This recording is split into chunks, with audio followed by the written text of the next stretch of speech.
حضرت امام اعظم ابو حنیفہ رحمۃ اللہ علیہ کے ایک پڑوسی تھے جو اچانک کہیں چلے گئے۔ جب واپس آئے تو امام اعظم ابو حنیفہ رحمۃ اللہ علیہ اس کی خبر لینے کے لیے اس کے گھر گئے۔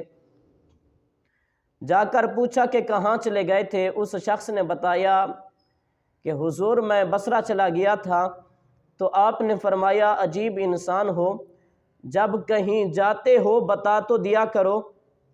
تو اس شخص نے عرض کیا حضور بصرہ جانے کا سبب یہ تھا کہ رمضان شریف کا مہینہ تھا، میں نے ایک خواب دیکھا کہ آپ روضہ رسول صلی اللہ تعالی علیہ وآلہ وسلم کے سامنے موجود ہیں۔ پھر آپ آگے کی طرف بڑھے، روضہ رسول صلی اللہ تعالی علیہ وآلہ وسلم کا دروازہ کھولا، لوگ آپ کو دیکھ رہے ہیں، کسی نے بھی آپ کو منع نہیں فرمایا۔ آپ قبر مبارک سے مٹی کی مٹھیاں بھریں، پھر اس مٹی کو پھونک مار کر اڑا دیا۔ جب میں نے یہ خواب دیکھا تو میں گھبرا گیا، اس لیے میں نے بصرہ جانے کا ارادہ کیا کہ وہاں پر امام ابن سیرین رحمۃ اللہ علیہ رہتے ہیں، وہاں جا کر یہ خواب ان کو بتاؤں تاکہ مجھے خواب کی تعبیر معلوم ہو سکے، اس لیے میں وہاں گیا تھا۔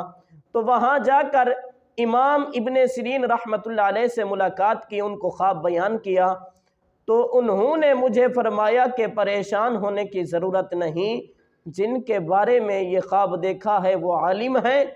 میں نے عرض کیا حضور وہ بہت بڑے عالم ہیں۔ تو انہوں نے مجھے فرمایا کہ ایک وقت آئے گا ان کی شہرت مشرق اور مغرب میں پھیل جائے گی، ایسا دین کی خدمت کریں گے، دین کو لوگوں کو سمجھائیں گے، دین پڑھیں گے کہ سارا جہان ان کی خدمت سے روشن ہو جائے گا، اور فرمایا علوم مصطفیٰ کے وارث بنیں گے۔ تو انہوں نے جو مٹی اٹھا کر اس کے اندر پھونک ماری، فرمایا مٹی نے جس جس علاقے کا رخ کیا وہ علاقے علم دین سے روشن ہو جائیں گے۔ امام اعظم ابو حنیفہ رحمۃ اللہ علیہ نے جب اس خواب کی تعبیر سنی تو آپ نے اللہ تبارک و تعالیٰ کا شکر ادا کیا اور آپ کے چہرے پر مسکراہٹ تھی۔ حضرت امام اعظم ابو حنیفہ رحمۃ اللہ علیہ، آپ کا نام نعمان ہے، کنیت ابو حنیفہ ہے، اور والد مکرم کا نام ثابت ہے۔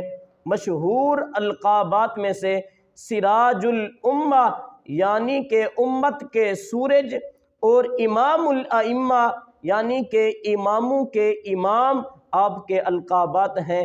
آپ تابعی ہیں، صحابہ کرام علیہم رضوان کی صحبت آپ کو حاصل ہے۔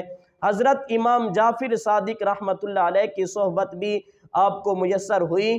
امام جعفر صادق رحمۃ اللہ علیہ انہوں نے امام اعظم ابو حنیفہ رحمۃ اللہ علیہ کو فرمایا کہ میں دیکھ رہا ہوں کہ آپ میرے نانا جان کی سنت کو اجاگر کریں گے۔